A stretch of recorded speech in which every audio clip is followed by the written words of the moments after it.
We have always heard about the victory of light over dark. From Hindu mythologies to English novels, we have seen this belief of the victory of light over dark being highlighted and eulogized everywhere. So this time, the founder of Amazon, Jeff Bezos, has taken up the responsibility to showcase this belief through a web series, The Wheel of Time. But he surely has another motive in his mind, which is to create a series as popular and impactful as the Game of Thrones. Yes, you heard that right.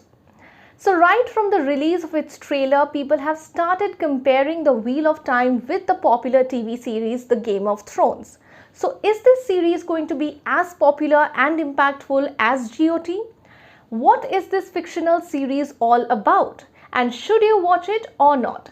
Well, if you want to find it all, then stay with me till the end of this video, because today I'm going to review the first 3 episodes of The Wheel of Time and let you know my verdict on it. But before that, welcome to Bollywood Bug. This is Shreyoshi. If you are new to the channel, please subscribe to it and hit the bell icon so that you don't miss any updates from us. And now, let's get started. The Wheel of Time series is based on the 1990s novel which was written by Robert Jordan. Till now, 3 episodes have already released and are streaming on Amazon Prime, but every Friday you will get to see a new episode. First, I have to say that the backstory and storyline of this series is quite complicated. So let me first give you a brief explanation of its storyline so that you can understand what this series is actually about. So hear me out carefully. There's an evil power, the Dark One, who can bring the entire world under darkness. It is believed that previously a dragon had defeated him, but in the bargain of doing that, he destroyed everything in the world. But this time, there's a dragon who has taken rebirth 20 years earlier, and he is not going to destroy but save the entire world from the Dark One, as otherwise the entire world will come under darkness. But the problem is, nobody knows who this dragon is. It can be a girl or a boy living a simple life like any other normal human being. So who is going to find out the dragon? Aes Sedai. Now what is that? Well, let me explain. Aes Sedai is a community comprising of members who consider themselves as servants of everyone, and they have the responsibility of safeguarding everyone from any upcoming danger. Moraine, one member of this community, goes to the land of 2 rivers to find out this dragon, and she also shortlists 5 young people. But just then, one troop of the Dark One comprising Trollocs or demons or monsters attack on the villagers, and they start killing everyone irrespective of who she or he is in the search of the dragon. Moraine then uses her special magical powers to defeat this troop, but in doing so she is losing her own power and she is growing weak eventually. Due to lack of time, she and her protector Lan decides to isolate these 5 shortlisted people and carry them along in order to find out who that special chosen one was, who has the power to face the Dark One. So what happens on their journey? And where are they headed to? What happens when Moraine tries to find out who the special one is, and how does she find it out? Well, to know it all, you have to go watch this series. The first 3 episodes builds up the plot of the series appropriately. It also introduces all the main characters almost in the first 3 episodes and also gives us a backstory of this series, which is a nice thing because now you can actually concentrate on the actions of the series and not be puzzled anymore about who is who in the series. So let's talk about the pros and cons of the series now. Firstly, the pros. Well, the cast of this series is quite strong. Rosamund Pike, who is playing the role of Moraine in the series, looks so convincing, and the way she performs all those magical special powers of her, that's so convincing to watch and so realistic and actually mesmerizing to the eyes. Also, actors who played characters of Egwene, Perrin, Rand, Matt, in fact Nynaeve, all of them made a strong impact on the audiences just from their acting skills in these 3 episodes, which is a great thing. Secondly, The fictional land that has been created to stage this story looks stunning to the eyes. It's absolutely worth admiring. Also, the magic and the fantasy world that has been created, the magical scenes that are shown, everything looks so realistic and yet so amazing to the eyes. It looks out of the world and yet believable to an extent.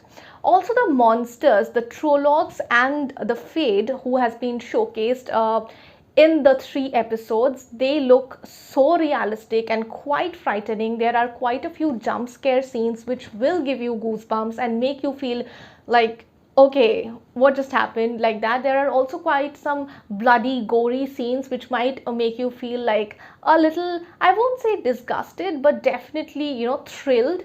So that's quite an intriguing fact about this series, the monsters. And finally, all these frictional scenes that have been created, the land that has been created, will make you feel like believing in the existence of such a land as the series proceeds. So kudos to the VFX team. I think they are on their way to creating something absolutely larger than life and dynamic in the truest sense. Thirdly, the action sequences are very fast paced and does give you an edge of the seat thrill. Also, the twist that comes at the end of each episode will make you crave to watch the next episode in a row.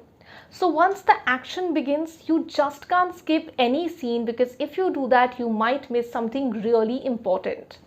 Fourthly, the makeup and the costume of each and every character has been designed with some thought behind it, and it's evident from their dressing to their makeup to the bloodshed and gory, everything that has been shown looks very realistic and nothing looks animated, which is a great thing.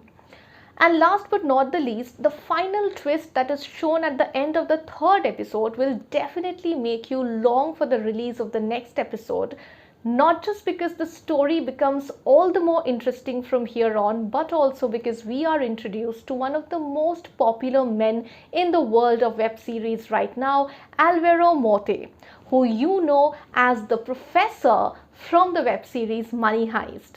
Yes, you heard that right. I'm not going to give you a spoiler by telling you which character he is playing, but definitely I can tell you that you can expect to see a lot more of him in episodes to come. So watch out for him. And now about the cons of the series. The series starts at a very slow pace, so you might get a little bored after a time, especially during the first 30 minutes of the first episode.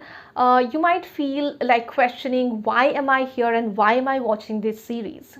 Secondly, in the first 3 episodes, you will be given a lot of information about its backdrop, backstory, and who are the characters, what are their motives, etc. etc. So it might get a little difficult for you to process all those information and understand what's happening and why is everything happening. You might feel like taking a pause and reading about it and then coming back and watching it again. So here's a free tip for you. You can read the general trivia that pops at the left hand side of the screen on Amazon Prime. That can help you guide about the story and the plot of this series.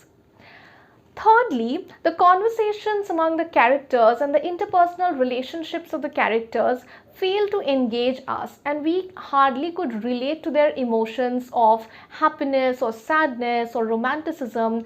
It's not very engaging and you can't really feel what the characters are going through and can't relate or connect to it for sure.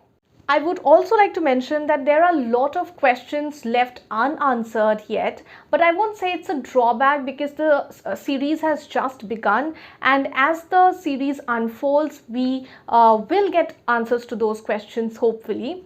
For now, I can say that if I have to say my verdict, well, if I compare this series with GOT, I would say that this series does manage to grab audiences' attention without showing too many unnecessary sexual scenes as we get to see in Game of Thrones.